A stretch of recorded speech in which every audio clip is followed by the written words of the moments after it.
Alrighty, so we are a couple days on this one, a little bit late to the party, but when am I not? This is going to be the red zone for the Majin Buu Saga Stage 1 versus BABIDI'S forces.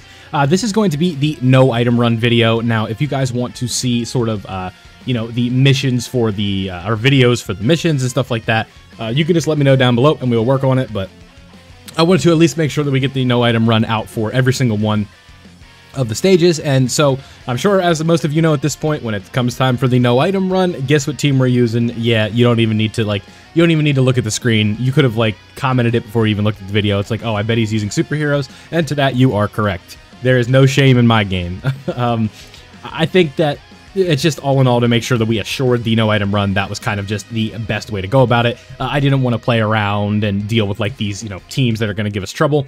I definitely would look into doing mission videos, like I said, but it just depends on if you guys want it or not. I'm not going to upload a video that you guys literally have no demand for. So if you guys need help with those missions, just let me know down below and we can talk about it. But for now, that is what we're going to be doing with. So like I said, in this video, the Stage 1 against BABIDI'S forces, let's go ahead and take a look at the boss stats while I'm pulling them up here. You can probably hear my mouse clicking. We gotta do a couple things as this video is going on, because this is post-recorded. We already recorded this one. So just sometimes that's just how it goes. It's easier for me that way when we're doing these stages that aren't mega hype and I'm not streaming them. So I figured that would just kind of be the best way to do it. So yeah. This stage, I think really the only kind of interesting gimmick that I noticed when I was playing this one was more of just the enemy taking away your HP at the start. That being, I believe it was Spopovich and what's the other guy's name? Yamu? Or something like that. I forget his name off the top of my head. I know one is Spopovich. Spopovich has one of the most uncomfortable scenes in Dragon Ball history with what he does to Videl. Hard to watch, really. But let's go to BABIDI'S forces. Pulling up the stage now. Sorry for the delay. Yamu, yeah, I got it right. So, what do these guys do? Spopovich supers for 875,000. Yamu supers for, let's see, what do we got? 770,000. No, too funny things. Going to the next phase, we have Pui Pui and Yakan. They are both essentially supering for a little under 1 million, but their HP is pretty low at 12 million and 15 million, respectively. So, nothing that the superheroes team can't just absolutely blitz at this point. But the damage reduction can be a little bit high. They are both at 60%, so keep that in mind as we keep going. But again, these supers are not too bad for the superheroes team. And then we have two more phases after this. The next phase being Dabura and Babidi, and then the last phase being Babidi and Buu. So that's kind of how this one went. You guys can already see we're basically already done with this phase. The Blue Boys and Evolution Blue Vegeta just went absolutely stupid. Nothing that we haven't seen before. 9th anti-power creep is a little bit ridiculous. So yeah, it's going to be one of those things where it's really not much trouble, but there we go. Piccolo getting the crit, which is pretty cool. Not often do you get to see that Piccolo do damage. So I was kind of, I was happy to see that. But now Dabura and Babidi, if we look at the stats of Dabura and Babidi, Dabura has 22 million HP with 450,000 attack and a super for 1.1 million. And then his attack is going up with each turn going up. And actually, now that I'm looking at some of these fights, they actually do have some gimmicks. I didn't notice this when I was playing it, but attack and defense plus 20% when a certain ally is present. So Dabura is going to be getting that. And then he has defense plus 3% with each turn passed up to 30%. So the longer you stay in this phase, the stronger Dabura is going to get. And then he's also going to be able to stun you on that super attack, while Babidi is just may randomly change all key spheres up to 70%. And then he has a super for 825,000. So again, not the hardest hitting super in the world, especially with the team that has guard and damage reduction. You should be able to work around that one pretty easy. But again, sometimes things don't work out the way you think they will. And that's kind of what happens, not on this one, but in this run. Not really, that doesn't really happen in this specific run, right? So just keep that in mind, kind of how this one went. I don't think this team ever had any struggle at any point, but I could be wrong. But I'm just pulling something up here. There we go. Yeah, so UI Goku does his thing. If I had to rate this one in terms of the scale of difficulty, when we go to the next stage, when we look at the Super Buu stage, you guys are going to notice a pretty drastic difference in terms of just how much, the difference in difficulty, right? Because Super Buu, I'm sure as you guys know, has an AoE super, so that is a bit of a doozy.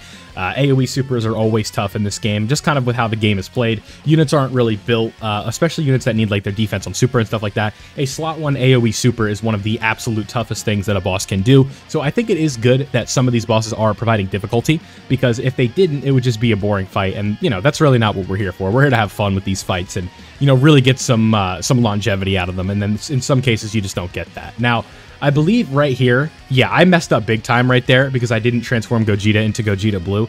And where that mistake happened, because again, this was my first authentic playthrough of the stage, I just assumed that that fight, or that attack was just going to end the fight, right? Because it was the board. I didn't think Buu was going to be part of Babidis' forces, but ultimately, as you guys can see, it was. And then I forget, I do go orange right here, so we'll go ahead and let this one play out. Again, I just went in blind. I did the taunt. I don't even know why I went for orange right here, if I'm being honest. I really didn't need to, but I guess, so I don't. Where is the, oh, you know what it is? Okay, so here's the problem, right? You can see Orange Piccolo in this unit super attack. Right now what I'm doing is I'm playing the game, or this is a screen recording of my phone, and on iOS there's like a little preview of what's going on, and I saw Orange Piccolo, and I thought I went orange. So, little mishap on my part, but, you know, super easy fight. This one really didn't have any issues. I know the mission for 5 int units might be a little bit tough, but I don't think it's going to be too bad. Again, especially if you just wait till like the 9-year anniversary, when, you know, you get the Gammas, you get Evolution Blue Vegeta ZZA, you are going to have a much easier time. So that's kind of just how that one went. But now we're basically in the clear in terms of like how much damage we're going to be doing. You guys have seen we are doing a ton right here, so it kind of just works out pretty easy, and ultimately a very easy run. Especially like I said, the superheroes team, it doesn't have any trouble with events like this.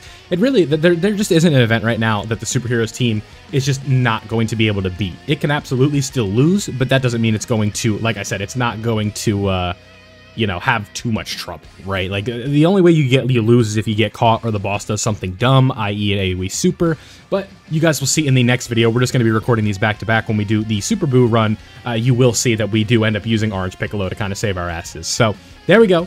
That was stage 1 of the Majin Buu Red Zone, done with no items. Again, if you guys want to see the missions for these specific stages, just let me know down below and we can come back and work on those. But for now, I just want to make sure that we get the no item run done, so that way we have a video covering the stage, because, you know, we still, even though I do guides, I still do like to cover these specific difficult stages, just because that's just part of how the game is. I like to cover everything with Dokkan, but except for like the very minor things, but with the stage like this, I figured it would be a good time to do that. So before we head out, you guys know that we have to do part of every video when you guys become a channel member.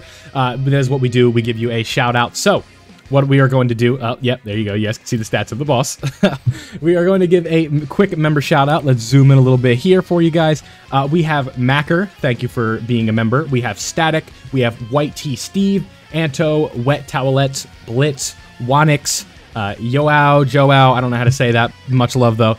Shafted the Boss, 96, Ashish Sunny, Scar AE, James the Catboy, and Raudo Kun. So, thank you everybody for your memberships, you know, greatly appreciated. If you want to be shouted out on every video, you can consider becoming a channel member in the link in the description below. But thank you guys for all of you for your further support of the channel and all that fun stuff. If you did enjoy today's video, don't forget to leave a like, subscribe if you are new, and I'll see you all in the next one.